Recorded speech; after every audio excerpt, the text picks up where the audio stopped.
നമസ്കാരം. സമഗ്രമായ വാർത്തകളുമായി ടോപ്പ് 10 ആരംഭിക്കുന്നു. ആദ്യം നോക്കാം ഇന്നത്തെ 10 പ്രധാനപ്പെട്ട വാർത്തകൾ.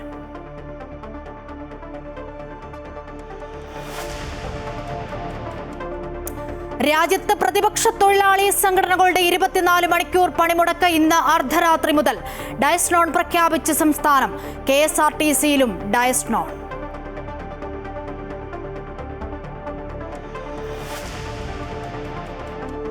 ഹിന്ദു പിന്തുടർച്ചാവകാശ നിയമപ്രകാരം പൂർവിക സ്വത്തിൽ പെൺമക്കൾക്കും തായ്വഴി അവകാശമെന്ന് ഹൈക്കോടതി. 1975 കൂട്ടുകുടുംബ വ്യവസ്ഥ നിർത്തലാക്കൽ നിലനിൽക്കില്ലെന്നും കോടതി. 10 ആൺമക്കൾക്ക് തുല്യമാണ് ഒരു മകളെന്ന സ്കന്ദപുരാണം ഉദ്ധരിച്ച് ഹൈക്കോടതി.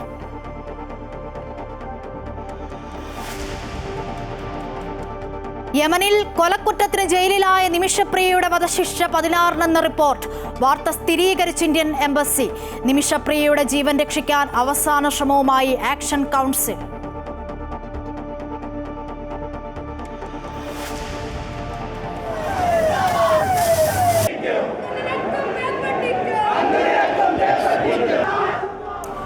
കേരള സർവകലാശാല VC-ക്കെതിരായ SFIയുടെ സമരം അക്രമാസക്തം. ബാരിക്കേഡ് തകർത്ത പ്രവർത്തകർ VC-യുടെ മുറി ഉപരോധിച്ചു.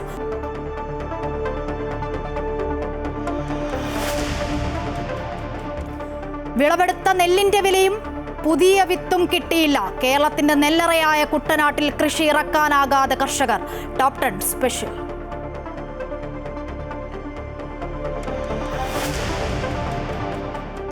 കേന്ദ്ര സർക്കാരിന്റെ ആരോഗ്യ ഇൻഷുറൻസ് പദ്ധതികൾ സംസ്ഥാന സർക്കാർ നടപ്പാക്കുന്നില്ല. പ്രതിഷേധിക്കാനൊരുങ്ങി BJP.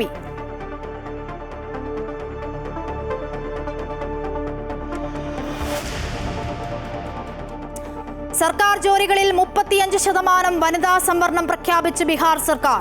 സാമൂഹിക ക്ഷേമ പെൻഷൻ 400 രൂപയിൽ നിന്നും 1700 രൂപയായി ഉയർത്തി. പ്രഖ്യാപനങ്ങൾ നവംബറിൽ നിയമസഭാ തെരഞ്ഞെടുപ്പ് നടക്കാനിരിക്കെ.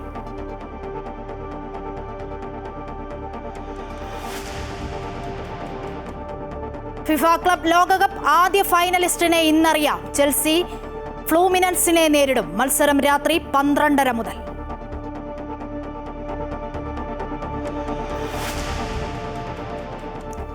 കൊച്ചി BPCL റിഫൈനറിയിൽ തീപിടുത്തം. അയ്യങ്കുഴി അമ്പലമേട് പ്രദേശങ്ങളിൽ പുക പടരുന്നു. സമീപവാസികളെ ഒഴിപ്പിച്ചു. പലർക്കും ദേഹാസ്വാസ്ഥ്യം. പ്രതിഷേധവുമായി നാട്ടുകാർ.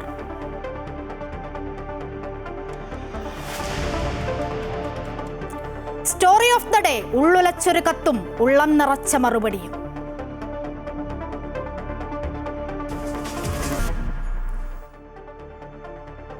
വാർത്തകൾ വിശദമായി നോക്കാം. സംയുക്ത ട്രേഡ് യൂണിയൻ ആഹ്വാനം ചെയ്ത 24 മണിക്കൂർ ദേശീയ പണിമുടക്ക് അർദ്ധരാത്രി 12 മണി മുതൽ ആരംഭിക്കും. ആശുപത്രി, പാൽ, പത്രം തുടങ്ങി അവശ്യ സർവീസുകളെ ഒഴിവാക്കും. അതേസമയം സർക്കാർ ജീവനക്കാർക്ക് ഡയസ് നോൺ പ്രഖ്യാപിച്ച് ഉത്തരവിറക്കി. ഇതിനിടെ KSRTC നാളെ നിരത്തിലിറക്കുമെന്ന് ഗതാഗത മന്ത്രി വ്യക്തമാക്കിയതോടെ ഭരണമുന്നണിയിൽ തർക്കം.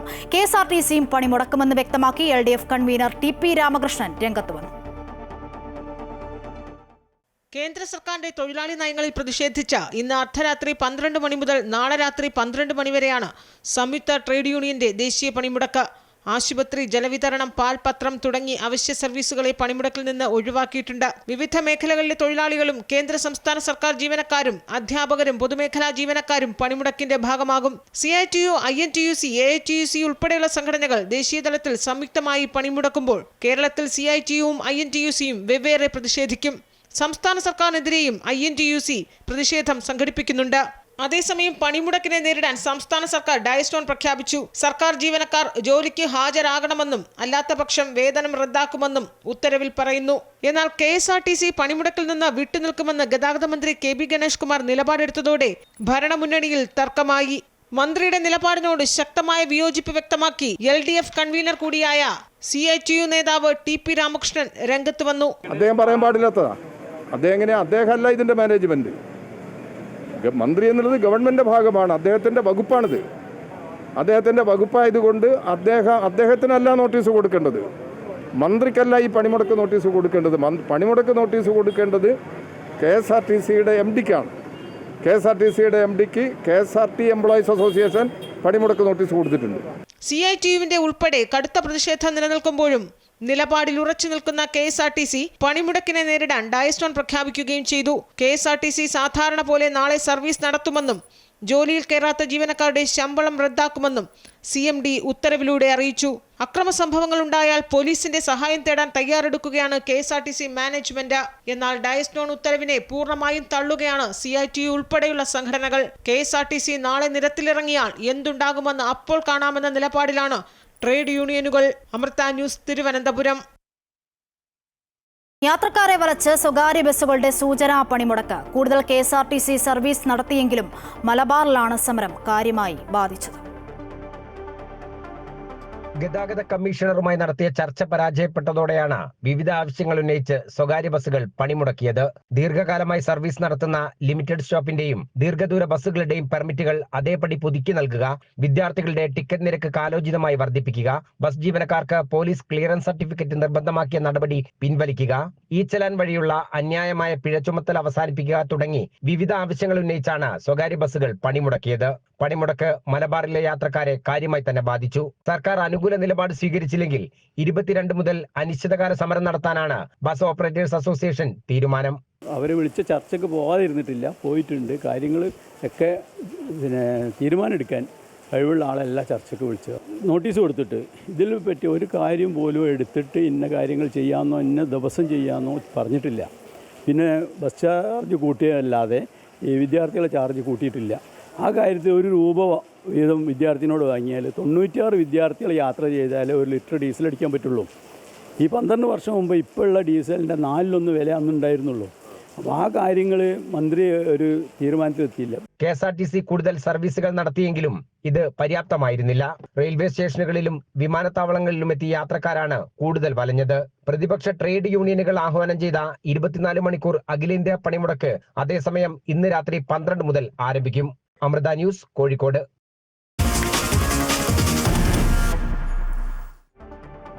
കൂട്ടുകുടുംബ വ്യവസ്ഥ നിർത്തലാക്കൽ നിലനിൽക്കില്ലെന്ന് ഹൈക്കോടതി. ഹിന്ദു പിന്തുടർച്ചാവകാശ നിയമമനുസരിച്ച് പൂർവിക സ്വത്തിൽ പെൺമക്കൾക്കും തുല്യ അവകാശം. 1975 മരുമക്കത്തായ അബോളിഷൻ ആക്ടിനെതിരെയാണ് കോടതിയുടെ നിർണായക വിധി. മരുമക്കത്തായം വഴി ഹിന്ദു സ്ത്രീകളുടെ പാരമ്പര്യ സ്വത്തുക്കൾക്ക് താവഴിയായി വരുന്ന പെൺമക്കൾ അവകാശികളായി വരുന്നതായിരുന്നു പഴയ ഹിന്ദു പിന്തുടർച്ചാവകാശ നിയമം അഥവാ മരുമക്കത്തായ വ്യവസ്ഥിതി. 1975 മരുമക്കത്തായ നിയമം അസ്ഥിരപ്പെടുത്തി പുതിയ ഹിന്ദു പിന്തുടർച്ചാവകാശ നിയമം നിലവിൽ വന്നു. അതുവഴി അമ്മത്താവഴി സ്വത്തുക്കളുടെ പാരമ്പര്യാവകാശം പെൺമക്കൾക്കാണ് എന്ന സ്ഥിതി മാറി. എന്നാൽ പുതിയ പിന്തുടർച്ചാവകാശ നിയമത്തിലെ 17-ാം വകുപ്പ് പ്രകാരം ഇപ്പോഴും താവഴി അവകാശം നിലനിൽക്കുന്നുണ്ടെന്നാണ് ഹൈക്കോടതി സിംഗിൾ ബെഞ്ചിന്റെ നിർണായക ഉത്തരവ്. പുതിയ നിയമത്തിലെ 17-ാം വകുപ്പ് പെൺമക്കളുടെ അവകാശം സ്ഥിരീകരിക്കുന്നുണ്ട്. അതിനാൽ മരുമക്കത്തായ വ്യവസ്ഥിതിയും കൂട്ടുകുടുംബ സമ്പ്രദായവും മാറിയെങ്കിലും അവകാശത്തിന് നിയമസാധുതയുണ്ടെന്ന് കോടതി വ്യക്തമാക്കി. Amrita news, Kochi.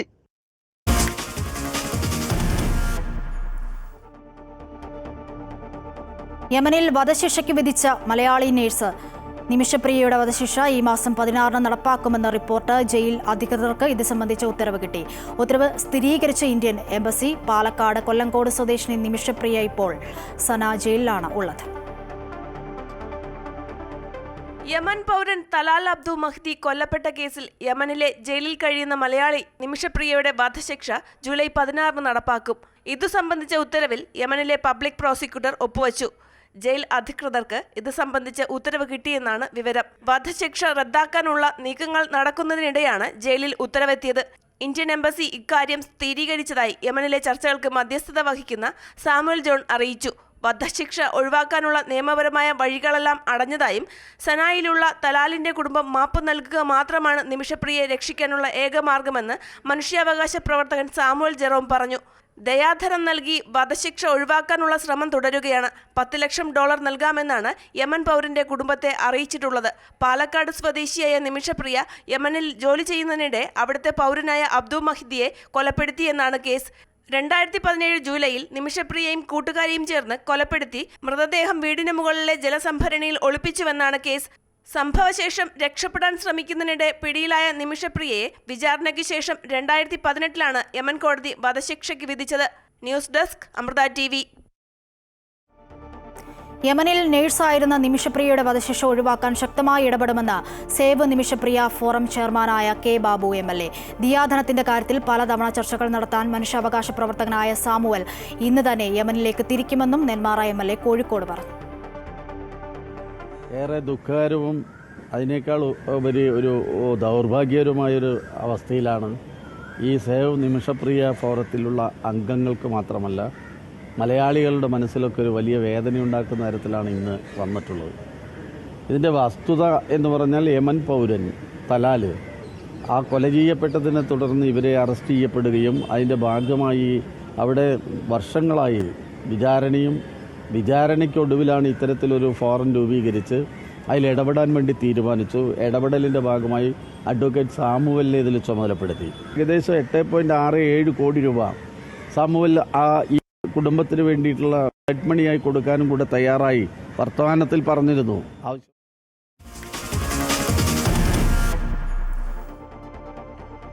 Kerala university vice chancellor Mohan കുന്നുമ്മലിനെ മാറ്റണമെന്നാവശ്യപ്പെട്ട് SFI നടത്തിയ യൂണിവേഴ്സിറ്റി മാർച്ചിൽ സംഘർഷം. ബാരിക്കേഡ് തകർത്ത യൂണിവേഴ്സിറ്റിക്കുള്ളിൽ പ്രവേശിച്ച പ്രവർത്തകർ വൈസ് ചാൻസലറുടെ മുറിക്ക് പുറത്ത് ഹാളിൽ ഉപരോധം തീർത്തു. പ്രവർത്തകരെ പോലീസ് അറസ്റ്റ് ചെയ്ത് നീക്കി. പ്രതിഷേധത്തിന് പിന്തുണയുമായി CPM സംസ്ഥാന സെക്രട്ടറി MV ഗോവിന്ദൻ യൂണിവേഴ്സിറ്റിയിൽ എത്തി. രജിസ്ട്രാർ ഗവർണർ പോര് തുടരുന്നതിനിടയിലാണ് വൈസ് ചാൻസലർ മോഹൻ കുന്നുമ്മലിനെ മാറ്റണമെന്നാവശ്യപ്പെട്ട SFI യൂണിവേഴ്സിറ്റിയിലേക്ക് മാർച്ച് നടത്തിയത്. മാർച്ച് ഗേറ്റിന് മുന്നിൽ പോലീസ് തടഞ്ഞെങ്കിലും പ്രവർത്തകർ യൂണിവേഴ്സിറ്റിക്കുള്ളിലേക്ക് ഇടിച്ചു കയറി. ഇതിനിടെ നിരവധി തവണ പോലീസ് ജലപീരങ്കി പ്രയോഗിച്ചു.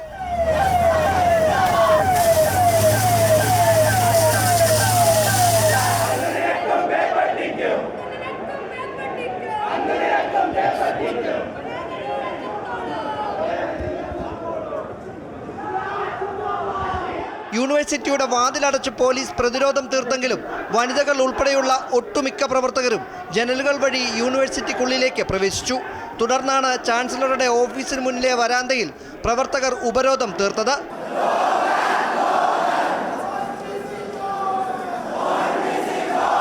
ഒരു മണിക്കൂറോളം തുടർന്ന പ്രതിഷേധത്തിനൊടുവിൽ പോലീസ് പ്രവർത്തകരെ ഓരോരുത്തരെയായി അറസ്റ്റ് ചെയ്തു നീക്കി. CPMന്റെ പൂർണ്ണ പിന്തുണ SFIക്കുണ്ടെന്നും RSSന്റെ തിട്ടൂരം അംഗീകരിക്കാൻ കഴിയില്ലെന്നും സമരത്തിന് പിന്തുണയുമായി യൂണിവേഴ്സിറ്റിയിലേക്ക് എത്തിയ പാർട്ടി സംസ്ഥാന സെക്രട്ടറി MV ഗോവിന്ദൻ പറഞ്ഞു. ജനാധിപത്യപരമായ രീതിയിൽ പ്രവർത്തിക്കാൻ പ്രോ വൈസ് ചാൻസലർക്കും വൈസ് ചാൻസലർക്കും എല്ലാം സാധിക്കണം. തോന്നിയ പോലെ എന്ത് തോന്നിയാസം കളിച്ചാൽ അതെല്ലാം വിദ്യാഭ്യാസത്തിൻ്റെ ഭാഗമാണെന്ന് പറഞ്ഞാലും അതുപോലെ തന്നെ RSSന്റെ തിട്ടൂരമനുസരിച്ച് കാര്യങ്ങൾ കൈകാര്യം ചെയ്യാൻ പുറപ്പെട്ടാൽ കേരളത്തിലെ വിദ്യാർത്ഥി സമൂഹവും പൊതു ജനാധിപത്യ പ്രസ്ഥാനങ്ങളും ഒന്നും അതിനെ വഴങ്ങിക്കൊടുക്കുന്ന പ്രശ്നമില്ല എന്ന കാര്യത്തിൽ ഒരു സംശയവും വേണ്ട.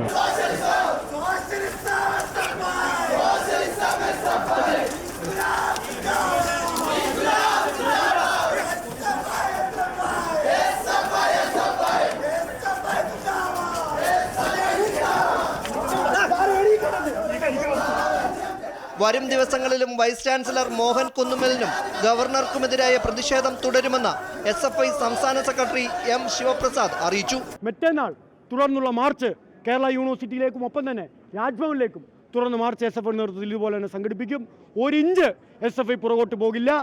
ആ ഉന്നത വിദ്യാഭ്യാസത്തെ ഒന്ന് തകർത്ത് കളഞ്ഞ് കേരളത്തിനകത്ത് അങ്ങ് ഇറങ്ങി നടക്കാമെന്ന് തെക്ക് വടക്ക് നടക്കാം എന്നൊരു ഗവർണറും കരുതേണ്ടതില്ല.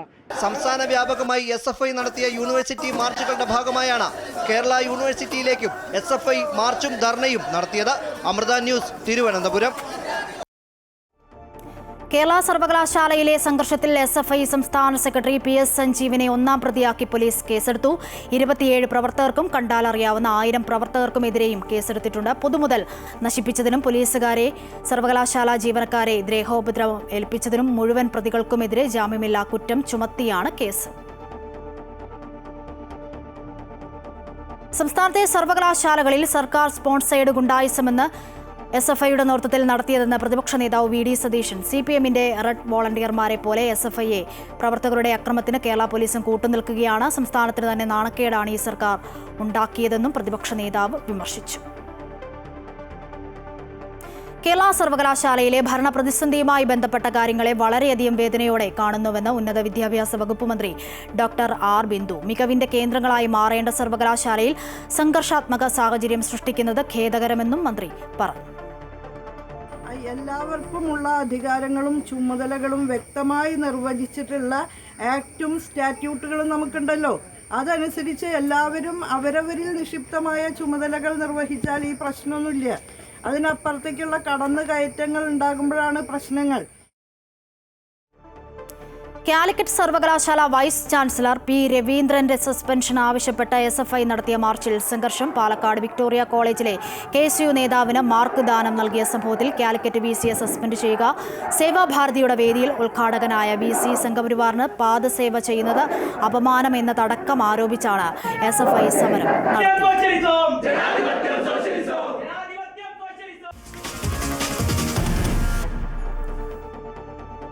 ഇനി ടോപ്പ് 10 സ്പെഷ്യൽ സ്റ്റോറി നോക്കാം. കേരളത്തിന്റെ നെല്ലറയായ കുട്ടനാട്ടിൽ നെൽ കർഷകർ കൃഷി ചെയ്യാൻ കഴിയാതെ ദുരിതത്തിലാണ്.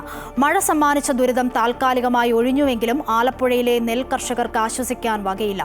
വിത്തുകളുടെ ലഭ്യതക്കുറവും നെല്ലിന്റെ പണം ലഭിക്കുന്നതിലുണ്ടായ കാലതാമസവും മൂലം 80% കർഷകരും രണ്ടാം കൃഷി ആരംഭിച്ചിട്ടില്ല. വാർത്ത നോക്കാം. പാടത്ത് പൊന്നു വിളയിക്കുന്ന കർഷകരുടെ ദുരിത ജീവിതം ഇന്നും ഇന്നലെയും ആരംഭിച്ചതല്ല.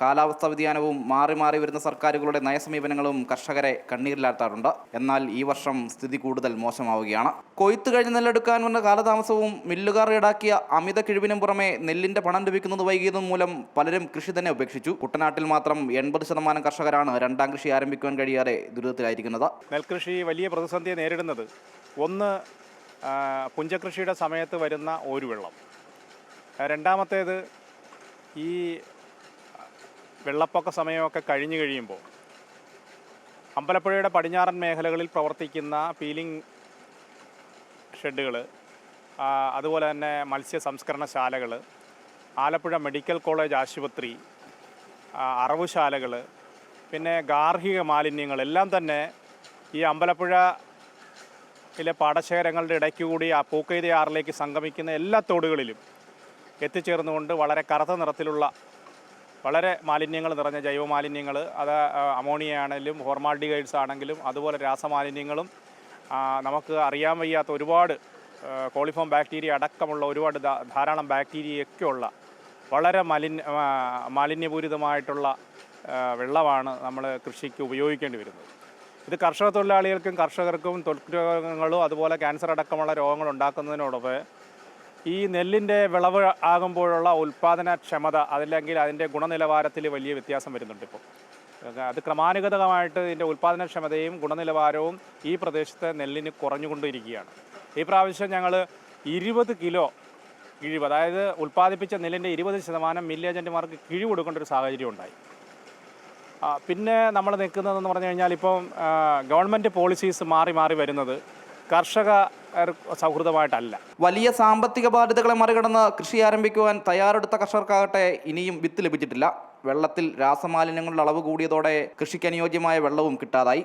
ഇതുമൂലം പല പാടങ്ങളും പോള നിറഞ്ഞ നിലയിലാണ്. തൊഴിലാളികളുടെ കൂലി വർദ്ധിപ്പിച്ചതും പ്രതിസന്ധി രൂക്ഷമാക്കി. ഇത്തവണ ഉപ്പുവെള്ളത്തിന്റെ അളവ് കൂടിയതും വിളവിനെ കാര്യമായി ബാധിച്ചിരുന്നു. കാർഷിക കലണ്ടർ നോക്കി കൃഷിക്ക് അനുകൂലമാകും വിധം പശ്ചാത്തല സൗകര്യങ്ങൾ ഒരുക്കുന്നതിൽ സർക്കാർ സംവിധാനങ്ങളിൽ ഉൾപ്പെടെ വന്ന വീഴ്ചയും നെൽ കാർഷിക മേഖലയിലെ ആഘാതം ഇരട്ടിപ്പിച്ചു. മേഖലയെ തന്നെ ഇല്ലാതാക്കുന്ന സമീപനങ്ങൾ ഒന്നിനു പുറകെ ഒന്നായി പ്രഹരമേൽപ്പിച്ചതോടെ ജീവിക്കുവാൻ മറ്റു മാർഗങ്ങളില്ലാതെ നെട്ടോട്ടമോടുകയാണ് കുട്ടനാട്ടിലെ കർഷകർ. അമൃത ന്യൂസ്, ആലപ്പുഴ. ഈ വിഷയവുമായി ബന്ധപ്പെട്ട് കർഷകരുടെ കൂടുതൽ പ്രതികരണങ്ങൾ കാണാം. കൃഷി ചെയ്യാൻ എങ്ങനെയാണെന്ന് പറ കുഞ്ഞെ. ഇതല്ലേ കളി. പോട്ടെ, കിട്ടുന്ന നെല്ലിന് കൊടുത്ത് ഒരു മാസമോ അല്ലെ അരമാസമോ കഴിഞ്ഞ് ഈ കാശ് കിട്ടുകയാണെങ്കിൽ ഇത് നമ്മൾ കഷ്ടപ്പെടുന്ന കൂടി വല്ലവനും പലിശയായിട്ട് മേടിച്ചുകൊണ്ട് പോകും. വീണ്ടും നമ്മൾ കടവാ. കിട്ടുന്ന അവർക്ക് കൊടുക്കാൻ നിരമ്പുന്നില്ല ഈ കടക്കാരന്. കാരണം പലിശ കൊടുക്കാൻ നിരമ്പുന്നില്ല. അപ്പോൾ ആ കണക്കിന് കൃഷി ചെയ്യുന്ന എന്തിനാ? അതിലിപ്പോൾ ചുമ്മാ വല്ലയിടത്തും കൈ നീട്ട് നടക്കാം. അല്ലേ, അതേ ഉള്ളൂ പരിപാടി. കാശ് കിട്ടണ്ടേ? നെല്ല് സാധാരണ നെല്ലെടുത്താൽ ഒരു മാസത്തിനകം പൈസ കിട്ടും. ഇതിപ്പോൾ എത്ര മാസമായി? ഇതെല്ലാം സഹിച്ച് വിളവിറക്കിയാൽ പോലും അതെടുത്തോണ്ട് പോകത്തില്ല, സമയത്ത് എടുത്തോണ്ട് പോകത്തില്ല. അത് ഇവിടെ ഇട്ട് നരയിക്കും. കൃഷിക്കാരനെ സംബന്ധിച്ചിടത്തോളം ഈ പാടത്ത് നീ നെല്ല് എങ്ങോട്ട് കൊണ്ടുപോകാനാണ് ഒരു നിവൃത്തിയില്ല. ഗോഡൗൺ സൗകര്യങ്ങളും ഇല്ല. പാടശേഖരത്തിന് ഗോഡൗൺ സൗകര്യങ്ങളൊന്നുമില്ല. പിന്നെ അത് ഇവിടെ കിടന്ന് മഴയും നനയും. ഉണപ്പം എന്ത് ചെയ്യും? ആരെങ്കിലും വരുന്ന മില്ലുടമകളാണ് തീരുമാനിക്കുന്നത്. നെല്ലിൻ്റെ ഗുണനിലവാരം തീരുമാനിക്കുന്നത് സപ്ലിക്കോ അല്ല, മില്ലുടമകൾ സപ്ലിക്കോയുടെ ആൾക്കാരുമായിട്ട് വന്നിട്ട് 20 കിലോ 25 കിലോയൊക്കെ ചോദിക്കുന്നു. അപ്പോൾ 28 രൂപ 20 പൈസ ഉള്ള അതുപോലും കിട്ടാതെ വരും. കാരണം 120 കിലോ നെല്ല് കൊടുത്താൽ 100 കിലോയുടെ ആശയ തരത്തുള്ളൂ. അത് തന്നെ കടവാണ്. ഈ രീതി ഇങ്ങനെ തുടർന്ന് പോയി കഴിഞ്ഞാൽ തീർച്ചയായിട്ടും ഞങ്ങളെപ്പോലുള്ള കർഷകരെന്ന് മാത്രമല്ല ഈ മേഖലയിൽ പണിയെടുക്കുന്ന കർഷകരും കർഷക തൊഴിലാളികളും ഈ മേഖലയിൽ നിന്ന് പിന്മാറും. അപ്പോൾ ഇവിടെ വലിയതായിട്ട് പ്രതികൂലമായിട്ട് ബാധിക്കുന്ന ഒരു പ്രശ്നം കർഷക തൊഴിലാളികളുടെ പ്രശ്നമാണ്. വർഷങ്ങളായിട്ട് 10, 40, 50 വർഷമായിട്ട് ഈ മേഖലയിൽ സ്ഥിര വരുമാനം അല്ലെങ്കിൽ താൽക്കാലികമായിട്ടുള്ള വരുമാനം കിട്ടി കുടുംബം പുലർത്തിക്കൊണ്ടുവന്ന ആൾക്കാരൊക്കെ എന്ത് ചെയ്യുമെന്നുള്ള ചോദ്യം ഇവിടെ ഉന്നയിക്കുന്നുണ്ട്. ഞങ്ങൾ ഈ കൃഷിക്കാർ കിടന്ന് വലയുവാണ്. അതുകൊണ്ട് അതിനെപ്പറ്റിയുള്ള കാര്യങ്ങൾ സർക്കാർ തീരുമാനിക്കണം. എങ്കിൽ മാത്രമേ ഞങ്ങൾ കൃഷി ഇറക്കുന്നുള്ളൂ. വിവരങ്ങൾ ആലപ്പുഴയിൽ നിന്നും അജയ് നൽകും. അജയ്, കർഷകരുടെ പ്രശ്നങ്ങൾ കാലാകാലങ്ങളായി ഉയർന്നു വരുന്നതാണ്. എന്താണ് ഇപ്പോഴത്തെ സാഹചര്യം? ഈ പ്രതിസന്ധിക്ക് എന്താണ് പരിഹാരം? ശരി, തീർച്ചയായും നമ്മൾ ഈ കാർഷിക മേഖലയിലെ വിഷയങ്ങൾ സംബന്ധിച്ച് പല ഘട്ടങ്ങളിലായി നമ്മൾ വാർത്തകൾ നൽകിയിട്ടുള്ളതാണ്. ഈ നെൽകർഷകരുടെ പലവിധ വിഷയങ്ങൾ സംബന്ധിച്ച് നമ്മൾ വാർത്തകളെല്ലാം തന്നെ നൽകിയിട്ടുള്ളത്. പക്ഷേ അതിലെല്ലാം സങ്കീർണമാണ് ഇപ്പോൾ നിലവിൽ ഇവരുടെ അവസ്ഥ എന്നുള്ളതാണ്. അതായത് കൃഷി ഉപേക്ഷിക്കേണ്ട നിലയിലേക്ക് കർഷകരാകെ തന്നെ മാറുന്നു എന്നുള്ളതാണ് ആലപ്പുഴ കുട്ടനാടിനെ സംബന്ധിച്ച് ഏറ്റവും പ്രധാനപ്പെട്ട കാര്യം. അതായത് 80% കർഷകർ ഈ രണ്ടാം കൃഷി പോലും ആരംഭിച്ചിട്ടില്ല എന്നുള്ളതാണ്. പല പാടങ്ങളും ഇത്തരത്തിലേക്ക് വെള്ളം കയറി പോള നിറഞ്ഞ നിലയിലാണ് ഇപ്പോൾ കിടക്കുന്നത്. അതായത് ഒരു ബഹുഭൂരിപക്ഷം വരുന്ന നെൽകർഷകർ ഇപ്പോൾ രണ്ടാം കൃഷി ആരംഭിച്ചിട്ടില്ല എന്ന് പറയുന്നത് വളരെ ഗൗരവതരമായിട്ടുള്ളൊരു വിഷയം തന്നെയാണ്. ആ വിഷയത്തിൽ സർക്കാർ വേണ്ട രീതിയിലുള്ള ഇടപെടൽ നടത്തുന്നില്ല എന്നൊരു ആക്ഷേപം ഇവർ മുന്നോട്ട് വെക്കുന്നുണ്ട്. പലവിധങ്ങളായിട്ടുള്ള കാരണങ്ങൾ ഇതിന് ഭാഗമായി ഇവർ സൂചിപ്പിക്കുന്നുണ്ടെങ്കിൽ പോലും ഈ ഒരു വിഷയത്തെ മുന്നിൽ കണ്ടുകൊണ്ട് അത് ഉപ്പുവെള്ളം ഉൾപ്പെടെയുള്ള വിഷയങ്ങളുണ്ടായിരുന്നു. അതായത് നെല്ല് ഏറ്റെടുത്ത് കഴിഞ്ഞാൽ, നെല്ല് വാങ്ങിക്കഴിഞ്ഞാൽ സപ്ലൈകോ കൃത്യമായിട്ടുള്ള പണം നൽകാത്ത വിഷയമുണ്ട്. അങ്ങനെ നിരവധിയായിട്ടുള്ള വിഷയങ്ങൾ ഇവർ അഭിമുഖീകരിക്കുന്നുണ്ട് എന്നുള്ളതാണ്. വലിയ കടബാധ്യതയിലേക്ക് ഉൾപ്പെടെ ഇവർ പോകുന്നു. അതുകൊണ്ട് തന്നെ കൃഷി തുടർന്ന് മുന്നോട്ട് കൊണ്ടുപോകാൻ കഴിയാത്ത സാഹചര്യം ഉണ്ട് എന്നുള്ളതാണ് മനസ്സിലാക്കേണ്ടത്. അത് വളരെ ഈ കടം വാങ്ങിയുമെല്ലാം കൃഷി നടത്തുന്നുണ്ടെങ്കിൽ പോലും ആ കിട്ടുന്ന വിളവിന്, ആ നെല്ലിന് വേണ്ട മതിയായ വില ലഭിക്കുന്നില്ല എന്നുള്ളതാണ് ഏറ്റവും പ്രധാനപ്പെട്ട കാര്യം. ആ വില നൽകുവാനുള്ളൊരു ക്രമീകരണം സർക്കാരിൻ്റെ ഭാഗത്തുനിന്ന് ഉണ്ടാവുക എന്നുള്ളതാണ് ഇതിന് പരിഹാരമായി നമുക്ക് സൂചിപ്പിക്കാൻ വേണ്ടിയിട്ടുള്ളത്. ശരി, വിവരങ്ങളാണ് ആലപ്പുഴയിൽ നിന്നും അജയ്നാഥ് നൽകിയത്. വാർത്തകൾ തുടരുന്നു. കേന്ദ്ര സർക്കാരിന്റെ ആരോഗ്യ ഇൻഷുറൻസ് പദ്ധതികളോട് സംസ്ഥാന സർക്കാർ കാണിക്കുന്ന വിമുഖതയ്ക്കെതിരെ പ്രതിഷേധം ശക്തമാക്കാൻ ഒരുങ്ങി BJP. പൊതുജനങ്ങൾക്ക് ഏറെ ഗുണം ചെയ്യുന്ന കേന്ദ്ര സർക്കാർ വയോജന ഇൻഷുറൻസ് പദ്ധതിയായ ആയുഷ്മാൻ ഭാരത് വയോവന്ദന, ആയുഷ്മാൻ ഭാരത് പദ്ധതികളാണ് സംസ്ഥാന സർക്കാർ നടപ്പിലാക്കാൻ തയ്യാറാകാത്തത്. കേന്ദ്ര സർക്കാർ പദ്ധതികളോടുള്ള രാഷ്ട്രീയ എതിർപ്പിന്റെ ഭാഗമായാണ് കേന്ദ്ര സർക്കാർ നടപ്പാക്കുന്ന വരുമാന പരിധി ഇല്ലാതെ തന്നെ 70 വയസ്സ് കഴിഞ്ഞവർക്കുള്ള 5 ലക്ഷം രൂപയുടെ സൗജന്യ ഇൻഷുറൻസ് പദ്ധതി ആയുഷ്മാൻ ഭാരത് വയോവന്ദന നടപ്പാക്കാൻ സംസ്ഥാന സർക്കാർ തയ്യാറാകാത്തത്. 2018 സെപ്റ്റംബറിൽ ആരംഭിച്ച ഇൻഷുറൻസ് പദ്ധതിയിൽ സംസ്ഥാനത്ത് 10 ലക്ഷത്തിന് മുകളിൽ ആളുകളാണ് വയോവന്ദന കാർഡ് എടുത്തിട്ടുള്ളത്. 60% കേന്ദ്ര സർക്കാരും 40% സംസ്ഥാന സർക്കാരുമാണ് പദ്ധതി വിഹിതം. 90% കേന്ദ്ര സർക്കാർ നൽകണമെന്നാവശ്യപ്പെട്ടാണ് പദ്ധതി നടപ്പാക്കാൻ സംസ്ഥാന സർക്കാർ തയ്യാറാകാത്തത്. സമാന രീതിയിൽ ആയുഷ്മാൻ ഭാരത് പദ്ധതി അടക്കം നടപ്പാക്കാൻ സംസ്ഥാന സർക്കാർ തയ്യാറാകുന്നില്ലെന്ന ആരോപണവുമുണ്ട്.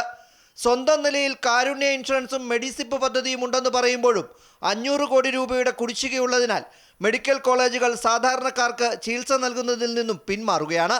Prime minister's Ayushman Bharat health infrastructure mission നടപ്പാക്കണമെന്ന കേന്ദ്ര നിർദ്ദേശവും സംസ്ഥാന സർക്കാർ നടപ്പാക്കിയിട്ടില്ല. ചികിത്സാ മേഖലയിൽ പതോളജി ലാബുകൾ, ICU, ബ്ലോക്ക് ലെവൽ ആശുപത്രികൾ, ടെലിമെഡിസിൻ പ്ലാറ്റ്ഫോം എന്നിവ ആരംഭിക്കുന്നതാണ് ഈ പദ്ധതി. ഇതിൻ്റെ ആദ്യ ഗഡു സംസ്ഥാന സർക്കാർ കൈപ്പറ്റിയതായാണ് വിവരം. വിവിധ കേന്ദ്ര ഇൻഷുറൻസ് പദ്ധതികൾ നടപ്പാക്കാത്ത സർക്കാർ നടപടി കേന്ദ്ര സർക്കാരിൻ്റെ ശ്രദ്ധയിൽ കൊണ്ടുവരാനാണ് BJP തീരുമാനം. ഇതിനെതിരെ ജനകീയ പ്രതിഷേധം നടത്താനും പാർട്ടി തയ്യാറെടുക്കുകയാണ്. ഈ ജനങ്ങളോടുള്ള ഒരു ക്രൂരത എന്ന കണക്ക്, ഒരു വഞ്ചന എന്ന കണക്ക്, അതുമായിട്ട് മുന്നോട്ട് പോകാൻ എഗ്രിമെൻറ്റിൽ ഒപ്പുവയ്ക്കാനോ അതുമായി മുന്നോട്ട് പോകാനോ സംസ്ഥാന സർക്കാർ തയ്യാറാകുന്നില്ല. ഇത് ജനങ്ങളോടുള്ളൊരു വെല്ലുവിളിയാണ്. ഒരു വൃദ്ധനായ മനുഷ്യന് ആരോഗ്യം സംരക്ഷിക്കാൻ വേണ്ടി 5 ലക്ഷം രൂപ വർഷം കിട്ടുന്നു എന്ന് പറഞ്ഞാൽ അത് ഒരർത്ഥത്തിൽ അദ്ദേഹത്തിന് മാത്രമല്ല ഒരു സംതൃപ്തി ലഭിക്കുന്നത്. യഥാർത്ഥത്തിൽ ഇത് സകലമാന ജനതയ്ക്കും ഒരു ആശ്വാസം നൽകുന്ന വലിയ ഒരു സ്വപ്ന പദ്ധതിയാണ് വയോവന്ദന ആയുഷ്മാൻ ഭാരതിൻ്റെ പദ്ധതി. ആ പദ്ധതിയാണ് സംസ്ഥാന സർക്കാർ അട്ടിമറിച്ചിരിക്കുന്നത്. കേരളത്തിൽ മുഴുവൻ ജനങ്ങളെ അണിനിരത്തിക്കൊണ്ട് കേന്ദ്രത്തിൻ്റെ ക്ഷേമ പദ്ധതികൾ കേരളത്തിന് ലഭ്യമാക്കണം എന്നാവശ്യപ്പെട്ടുകൊണ്ടുള്ള സമരത്തിന് പാർട്ടി നേതൃത്വം നൽകാൻ പോവുകയാണ്. അമൃത ന്യൂസ്, തിരുവനന്തപുരം.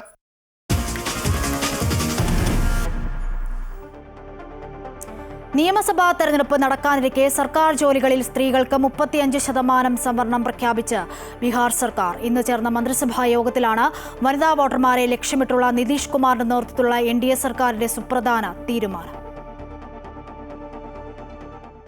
അടുത്ത നിയമസഭാ തെരഞ്ഞെടുപ്പ് നടക്കാനിരിക്കെ മുഖ്യമന്ത്രി നിതീഷ് കുമാറിന്റെ നേതൃത്വത്തിൽ നടന്ന മന്ത്രിസഭാ യോഗത്തിലാണ് സ്ത്രീ സംവരണം സംബന്ധിച്ച് നിർണായക തീരുമാനമെടുത്തത്. സർക്കാർ ജോലികളിൽ സ്ത്രീകൾക്ക് 35% സംവരണം ഏർപ്പെടുത്തും. ബീഹാറിൽ സ്ഥിര താമസക്കാരായ സ്ത്രീകളായ ഉദ്യോഗാർത്ഥികൾക്ക് സർക്കാർ ജോലികളിലേക്കുള്ള റിക്രൂട്ട്മെന്റുകളിൽ 35% സംവരണമാണ് ബീഹാർ സർക്കാർ പ്രഖ്യാപിച്ചിരിക്കുന്നത്. ഇതോടെ എല്ലാ സർക്കാർ തസ്തികകളിലും സ്ത്രീകളുടെ സംവരണം 35%. യുവാക്കൾക്ക് തൊഴിലും വിദ്യാഭ്യാസ കാര്യങ്ങളും ഉറപ്പാക്കുന്നതിന് സർക്കാരിനെ ഉപദേശിക്കാൻ ബീഹാർ യൂത്ത് കമ്മീഷൻ രൂപീകരിക്കാൻ മന്ത്രിസഭ അനുമതി നൽകിയതിന് പിന്നാലെയുള്ള നിർണായക നടപടിയാണിത്. കഴിഞ്ഞ മാസം സംസ്ഥാനത്തെ സാമൂഹിക സുരക്ഷാ പെൻഷൻ തുകയും സർക്കാർ ഉയർത്തിയിരുന്നു. 400 രൂപയിൽ നിന്ന് 1100 രൂപയായാണ് പെൻഷൻ തുക വർദ്ധിപ്പിച്ചത്. ഒക്ടോബർ, നവംബർ മാസങ്ങളിലായിരിക്കും ബീഹാർ നിയമസഭാ തെരഞ്ഞെടുപ്പ് നടക്കുകയെന്നാണ് സൂചന. ഇതിനു മുന്നോടിയായാണ് NDA സർക്കാർ വനിതാ സംവരണം ഉൾപ്പെടെയുള്ള വമ്പൻ പ്രഖ്യാപനങ്ങൾ നടത്തിയിരിക്കുന്നത്. വനിതാ വോട്ടർമാരെ ലക്ഷ്യമിട്ടാണ് NDA സർക്കാരിന്റെ പുതിയ നീക്കം. അമൃത ന്യൂസ്, ന്യൂഡൽഹി.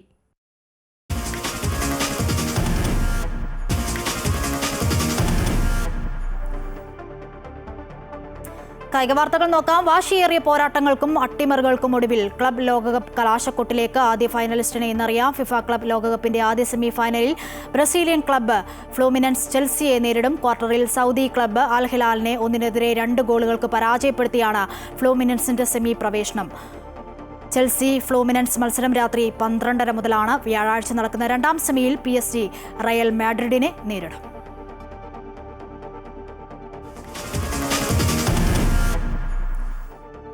കൊച്ചി BPCL റിഫൈനറിക്കുള്ളിൽ തീപിടുത്തം. ഹൈടെൻഷൻ ലൈനിന് തീപിടിച്ചു. അയ്യങ്കുഴി, അമ്പലമേട് പ്രദേശങ്ങളിൽ പുക പടർന്നു. പ്രദേശത്തെ ജനങ്ങൾക്ക് ദേഹാസ്വാസ്ഥ്യം ഉള്ളതായി റിപ്പോർട്ടുകളുണ്ട്. സമീപവാസികളെ സ്ഥലത്തു നിന്നും മാറ്റാനുള്ള നടപടികൾ ആരംഭിച്ചിട്ടുണ്ട്. റിഫൈനറിയുടെ മുന്നിൽ പ്രതിഷേധവുമായി നാട്ടുകാർ രംഗത്തെത്തി.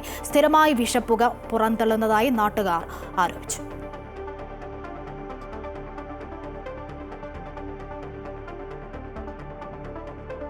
നടി വിൻസി അലോഷ്യസിനോട് പരസ്യമായി മാപ്പ് പറഞ്ഞ നടൻ ഷൈൻ ടോം ചാക്കോ, എന്റെ ഭാഗത്തു നിന്നും എന്തെങ്കിലും പ്രശ്നമുണ്ടായിട്ടുണ്ടെങ്കിൽ ക്ഷമ ചോദിക്കുന്നുവെന്ന് ഷൈൻ പറഞ്ഞു. ഒന്നും മനഃപൂർവ്വം ചെയ്തതല്ല, പല വാക്കുകളും തമാശയായി പറഞ്ഞതാണ്. അതേസമയം താൻ ആരാധിച്ച വ്യക്തിയിൽ നിന്നും അപ്രതീക്ഷിതമായ അനുഭവം ഉണ്ടായതുകൊണ്ടാണ് പരാതിയുമായി എത്തിയതെന്ന് വിൻസി പ്രതികരിച്ചു. ഷൈനിനോട് ബഹുമാനം മാത്രമാണെന്നും പ്രശ്നങ്ങൾ പരസ്പരം പറഞ്ഞു തീർത്തെന്നും ഇരുവരും മാധ്യമങ്ങളോട് പ്രതികരിച്ചു. ഷൈന്റെ കുടുംബത്തെ വേദനപ്പെടുത്തിയതിൽ ദുഃഖമുണ്ടെന്നും വിൻസി പറഞ്ഞു. ആശയങ്ങളും ഒന്നും എല്ലാം വ്യത്യസ്തമാണ് എല്ലാവർക്കും. അപ്പോൾ അതിലുള്ള വ്യത്യസ്തത നമ്മൾ അല്ലെങ്കിൽ അതേപോലെ ഒരു കാര്യം കേൾക്കുമ്പോഴും 5 പേരും 5 രീതിയിലാണ് എടുക്കുന്നത്. എല്ലാവർക്കും അത് എൻജോയബിൾ ആയിരിക്കില്ല. അത് പലപ്പോഴും എനിക്ക് മനസ്സിലായിരുന്നില്ല. അങ്ങനെ എൻ്റെ ഭാഗത്ത് എന്തെങ്കിലും ഹേർട്ടായിട്ടുണ്ടെങ്കിൽ സോറി. ആദ്യമായിട്ട് എനിക്ക് അഭിനയിക്കണം എന്ന് പറഞ്ഞ ഒരു ആർട്ടിസ്റ്റ്, മുന്നിൽ കണ്ട് പറയുന്ന ഒരു ആർട്ടിസ്റ്റ് ഷൈൻ ചേട്ടനാണ്. അടിപൊളി പെർഫോമറാണ്. ഒരു വ്യക്തി എന്ന നിലയ്ക്ക് എനിക്ക് പേഴ്സണലി അറിയില്ല. പിന്നെ ഒരു സ്പേസിലുണ്ടായ ഒരു അനുഭവം എനിക്കത്ര, ഞാൻ നോക്കിക്കണ്ട ഒരാളിൽ നിന്ന് വരുന്ന ഒരു ചെറിയൊരു മനഃപൂർവ്വമായിരിക്കില്ല. മഞ്ഞുമൽ ബോയ് സിനിമയുമായി ബന്ധപ്പെട്ട സാമ്പത്തിക തട്ടിപ്പ് കേസിൽ നടൻ സൗബിൻ ഷാഹിറിനെ ചോദ്യം ചെയ്ത് വിട്ടയച്ചു. സൗബിനൊപ്പം നിർമ്മാതാക്കളായ ബാബു ഷാഹിർ, ഷോൺ ആന്റണി എന്നിവരെയും ചോദ്യം ചെയ്തിരുന്നു. തുടർച്ചയായ 2ാം ദിവസമാണ് 3 പേരെയും മരട് പോലീസ് ചോദ്യം ചെയ്യുന്നത്. പോലീസ് ആവശ്യപ്പെടുമ്പോൾ ചോദ്യം ചെയ്യലിന് ഹാജരാകണമെന്ന് മുൻകൂർ ജാമ്യം അനുവദിക്കുമ്പോൾ കോടതി നിർദ്ദേശിച്ചിരുന്നു. പ്രതികളെ കസ്റ്റഡിയിലെടുത്തുള്ള ചോദ്യം ചെയ്യൽ ആവശ്യമില്ലെന്നും അറസ്റ്റ് ചെയ്താൽ ജാമ്യത്തിൽ വിട്ടയക്കണമെന്നും കോടതി നിർദ്ദേശമുണ്ട്. തന്നെ പോലീസ് അറസ്റ്റ് ചെയ്തിട്ടില്ലെന്നും എല്ലാ രേഖകളും പോലീസിനെ ഏൽപ്പിച്ചിട്ടുണ്ടെന്നും സൗബിൻ തന്നെ അറിയിച്ചു. കൂടുതൽ വിവരങ്ങൾ അധികാരപ്പെട്ടവർ അറിയിക്കുമെന്നും നടൻ വ്യക്തമാക്കി.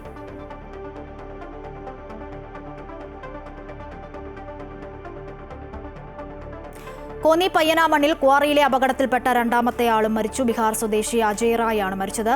ആലപ്പുഴയിൽ നിന്നും ലോങ് ബൂം എക്സ്കവേറ്റർ എത്തിച്ച് നടത്തിയ തെരച്ചിലാണ് മൃതദേഹം കണ്ടെത്തിയത്. ഇന്നലെ കണ്ടെത്തിയ ഒഡീഷ സ്വദേശി മഹാദേവ് പ്രധാന്റെ മൃതദേഹം പത്തനംതിട്ട ജനറൽ ആശുപത്രിയിൽ സൂക്ഷിച്ചിരിക്കുകയാണ്. പത്തനംതിട്ട പയ്യനാമണ്ണിൽ പ്രവർത്തിക്കുന്ന ചെങ്കളം കോറിയിൽ അപകടം നടന്ന് 30 മണിക്കൂറുകൾക്ക് ശേഷമാണ് ശ്രമകരമായ രക്ഷാദൗത്യം പൂർത്തിയാക്കിയത്. ഇന്നലെ ഒഡീഷ സ്വദേശി മഹാദേവ് പ്രധാന്റെ മൃതദേഹം പുറത്തെടുത്തെങ്കിലും പാറമടയിൽ വീണ്ടും ഇടിച്ചിലുണ്ടായത് രക്ഷാപ്രവർത്തനം നിർത്തിവെക്കാൻ കാരണമായിരുന്നു. തുടർന്ന് ഇന്ന് രാവിലെയാണ് പുനരാരംഭിച്ചത്. വൈകിട്ട് 6:30ഓടെ ആലപ്പുഴയിൽ നിന്നും ലോങ് ബൂം ഹിറ്റാച്ചി എത്തിച്ച് നടത്തിയ തെരച്ചിൽ അപകടത്തിൽ തകർന്ന എസ്കലേറ്ററിനുള്ളിൽ നിന്നും അജീറായുടെ മൃതദേഹം കണ്ടെത്തുകയായിരുന്നു. തുടർന്ന് രക്ഷാപ്രവർത്തകർ വടത്തിന്റെ സഹായത്തോടെ ഇവിടേക്കിറങ്ങി മൃതദേഹം പുറത്തെടുത്തു. മൃതദേഹം നാട്ടിലെത്തിക്കാനുള്ള ചിലവും നഷ്ടപരിഹാര തുകയും കാലതാമസമില്ലാതെ മരിച്ചവരുടെ കുടുംബാംഗങ്ങൾക്ക് നൽകാൻ നിർദ്ദേശം നൽകിയിട്ടുണ്ട്. മൃതദേഹം നാട്ടിലെത്തിക്കാനുള്ള നടപടി നമ്മൾ തുടങ്ങിക്കഴിഞ്ഞു. പോസ്റ്റ്മോർട്ടത്തിന്റെ ബാക്കി ഫോർമാലിറ്റീസ് ഒക്കെ നാളെ കംപ്ലീറ്റ് ചെയ്യും. അതിന്റെ എല്ലാ എക്സ്പെൻസും കാര്യങ്ങളും എല്ലാം തന്നെ നമ്മൾ കോറി ഓണർ ടേക്കപ്പ് ചെയ്യണം. അവരുടെ വീട്ടിലെ കുടുംബങ്ങൾക്ക് ഉള്ള ബാക്കി കാര്യങ്ങളും കോമ്പൻസേഷൻ എല്ലാം നമ്മൾ കൃത്യമായിട്ട് കൊടുക്കാൻ നിർദ്ദേശം കൊടുത്തിട്ടുണ്ട്. അത് ജില്ലാ ഭരണകൂടം കൃത്യമായിട്ട് ഫോളോ അപ്പ് ചെയ്യുന്നതായിരിക്കും. 20 അംഗ ഫയർഫോഴ്സിന്റെ സ്പെഷ്യൽ ടാസ്ക് ഫോഴ്സും 20 അംഗ NDF സംഘവുമാണ് രക്ഷാപ്രവർത്തനം നടത്തിയത്. മരിച്ചവരുടെ മൃതദേഹങ്ങൾ പോസ്റ്റ്മോർട്ടത്തിന് ശേഷം ബന്ധുക്കൾക്ക് വിട്ടു നൽകും. അമൃത ന്യൂസ്, പത്തനംതിട്ട.